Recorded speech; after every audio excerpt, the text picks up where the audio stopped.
Till now, Japan was actively joining the West sanction campaign against Russia. Keeping in step with the G7 economies, Japan's Kishida administration has frozen the assets of Russian officials, oligarchs, banks, and other institutions. But now Japan is saying to the US and Europe, enough is enough. Japan cannot keep fueling the West's war in Ukraine at the expense of its economy. Stay tuned for more details. Hi and welcome to TFI Global, the foreign affairs and geopolitical analysis arm of TFI Media Group. I'm your host Kanika. Sanctions on Russia come at a dear cost.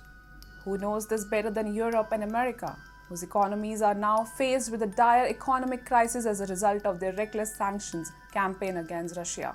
For Japan, the situation is no different. According to official data released last month, Japan's core consumer price index, all items less fresh foods, rose 0.8% in March from a year earlier, marking the sharpest rise since January 2020. Japan's industries are facing a crippling energy crisis and the country's energy security is in shambles. So Japan has now made one thing clear to its Western counterparts. It will no longer join the West anti-Russia campaign at the cost of its economic stability. Japan's Industry Minister Koichi Hagiuda on Wednesday expressed his inability to keep up with the EU's proposed oil embargo on Russia. The minister met with senior US officials in Washington before saying that Japan has limited resources and it is difficult for us to immediately align ourselves with the EU.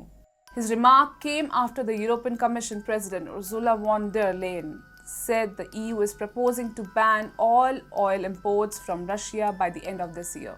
On the other hand, the Biden administration in the US is also pressing all G7 economies to take a coordinated stance on Russia.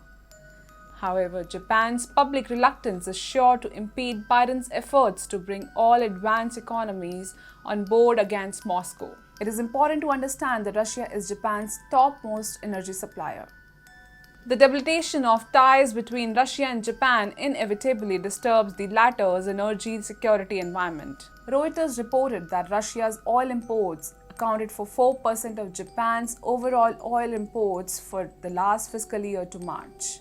Natural gas from Moscow made up 9% of Tokyo's imports and Russia coal imports accounted for 11%.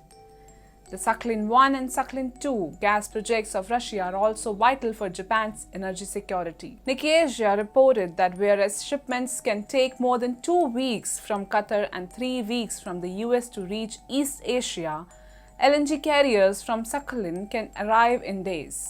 The report said LNG is Japan's biggest import from Russia.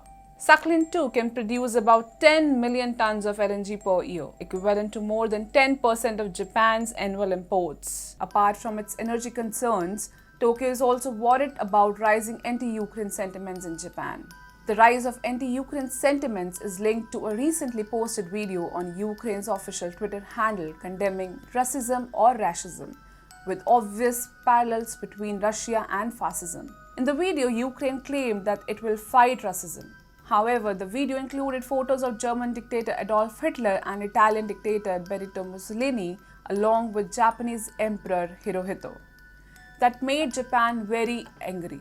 Emperor Hirohito happens to be a respected figure in Japan, even though he was the titular ruler of Imperial Japan during the Second World War. Masahisa Sato, a Japanese politician belonging to the Liberal Democratic Party, said, "The Ministry of Foreign Affairs protested and requested the Ukrainian government to delete it, and the video in question seems to have been deleted." The people of Japan happen to be proud. They do not take their history and culture for granted, so they're not likely to take the latest insert lying down.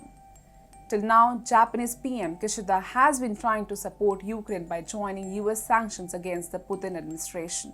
Japan has gone so far as to try to persuade India to take severe measures against Russia. However, the tides have begun turning now. The latest statements from Japan's Minister of Economy also suggest that Japan may already have stopped supporting Ukraine due to its shenanigans and reckless anti-Russia campaign.